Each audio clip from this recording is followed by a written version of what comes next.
Good day, all. Alex Sherman over here at Movements for Life, coming at you with some more morsels.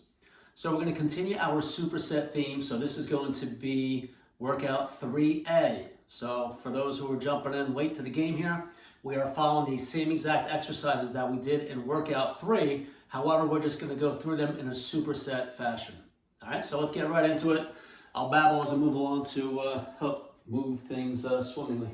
All right, so I'm going to start with a little warm-up. Again, I like to start with some kind of hip lower extremity and then pair that with some kind of core-based move. So this is going to be a open step lunge, a same side rotational lunge to be exact. So I'm just going through a quarter turn, give or take. I'm reaching bilaterally both arms towards my stepping foot. So this is going to promote some opening up of the hips and the pelvis. So this is definitely going to get into some groin.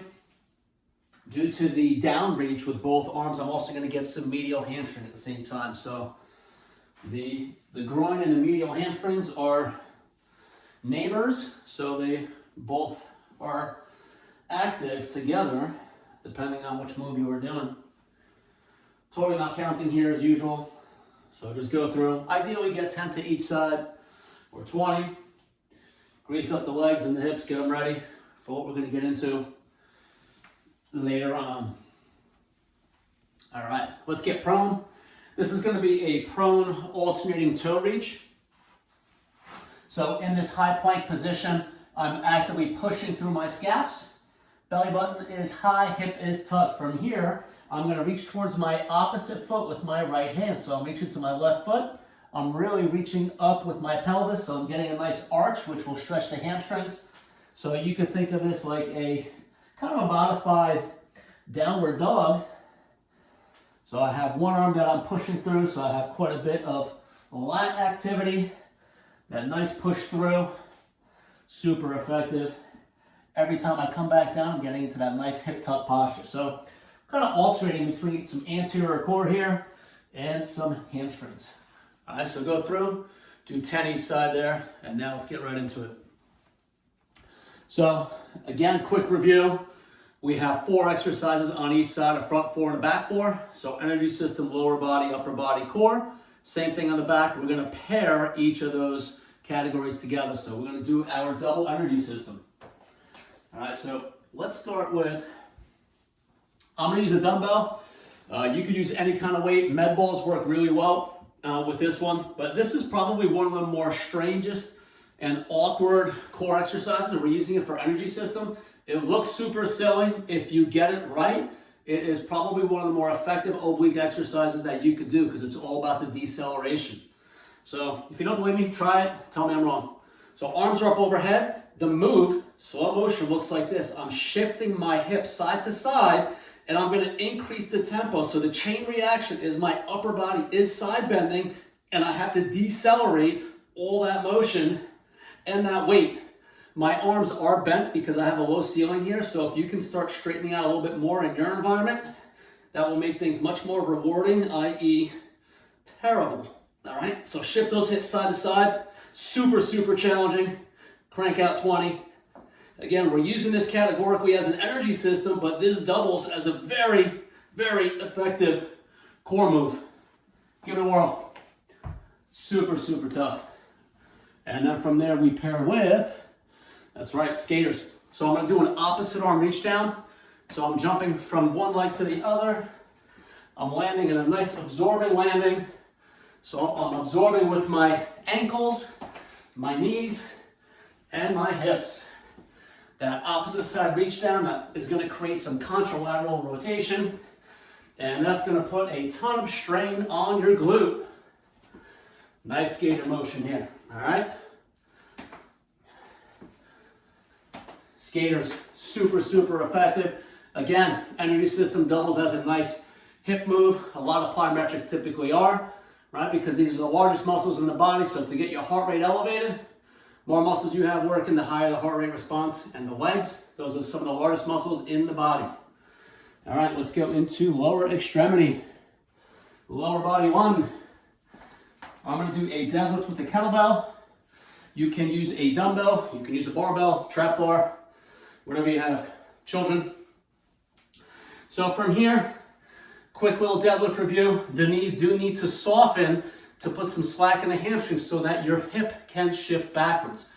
Remember, the deadlift is really about shifting your hip backwards and forwards, and you have to finish with that nice posterior tilt. So my pelvis is technically reaching back or rotating forward, putting stretch on hamstrings. As I come out of it, I have that nice hip tuck.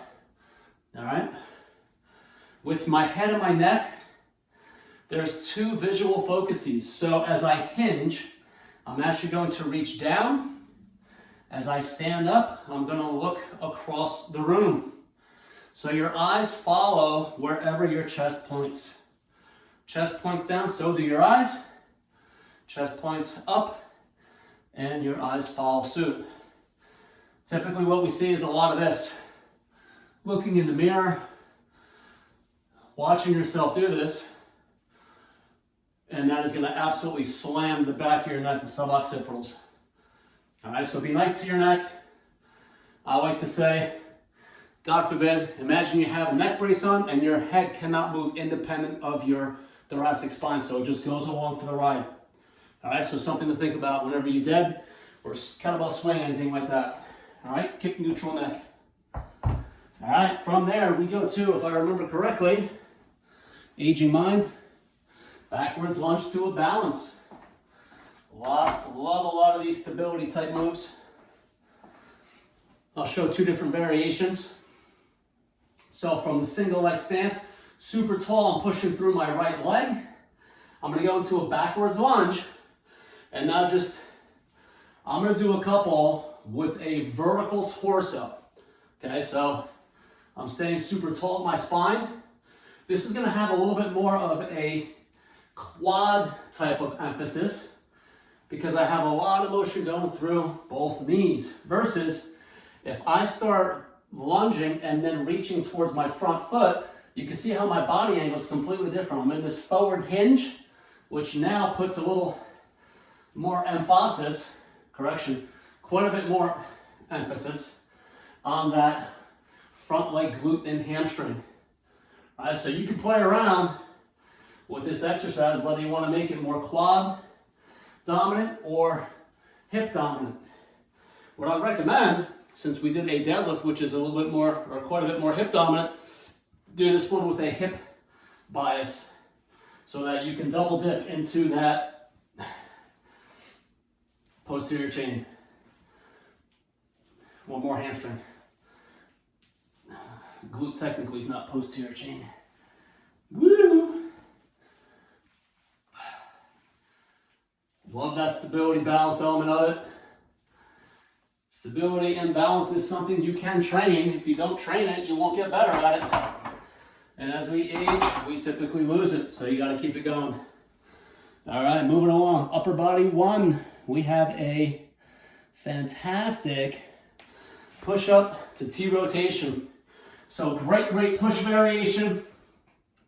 A lot of shoulder stability with this T-rotation as you come up out of it. So you got to look to try and stack the shoulders. You can do one of two things with your head. You can have it follow the moving hand, or to help promote a little bit of some cervical spine in a different way, keep your eyes fixed on the hand that's down. All right, so you can play around with either or. A little bit of a difference on that cervical spine. Notice how as I'm lowering my hand down to the ground, I'm absorbing right away. So it has a little bit more of an elastic component to that push-up versus if I was to put the hand down and then do a push-up. So I can utilize some of that momentum with my body coming down and loading right into that push-up. All right. Good stuff. All right, push number two. This is going away from chest. We're going to go more into a tricep extension. I'm using my band station here. If you don't have access to something like this, call me. I can hook you up. I know a guy. But do this with cables. Cables will work really well. So I'm going to go in a split stance. I'm going to keep my back heel down. I'm shoving my hip forward, so I'm going to get some love into that left hip flexor. And now from here, sore triceps. I'm doing a tricep extension, but I'm trying to stay a little bit more upright at my torso so I keep nourishing that hip. I'm gonna get some abdominal activity versus if I was to really lean forward in this aggressive angle. This will take tension away from my hip flexor and abdominals. Definitely a lot of tricep with both, doesn't really matter there, but the taller I get, kind of shoving that hip forward, staying as close as I can to vertical with the torso, will have the added effect of what's going on in the torso. All right? Give it a whirl, feel the difference for yourself. That is one of the really cool things about physical exercise, is that we have a sixth sense, if you will, be it that kinesthetic sense. You can really feel the difference when you do an exercise one way versus the other. Didn't say right or wrong, no such thing as right or wrong, just different. All right, last move here, we have, oh, crowd favorite. This is an absolute crusher. I'm gonna use my dumbbell here again. Med balls work really well.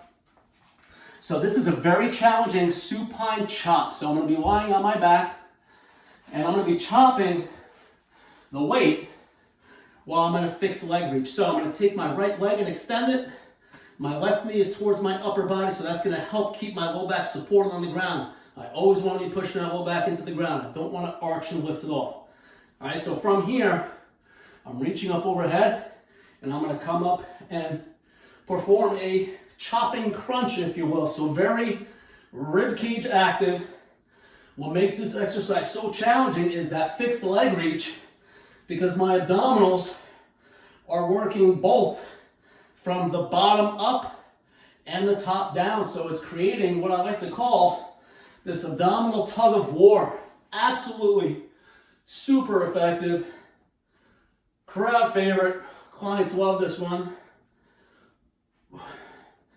Aim to get 10 each side. Absolute burners.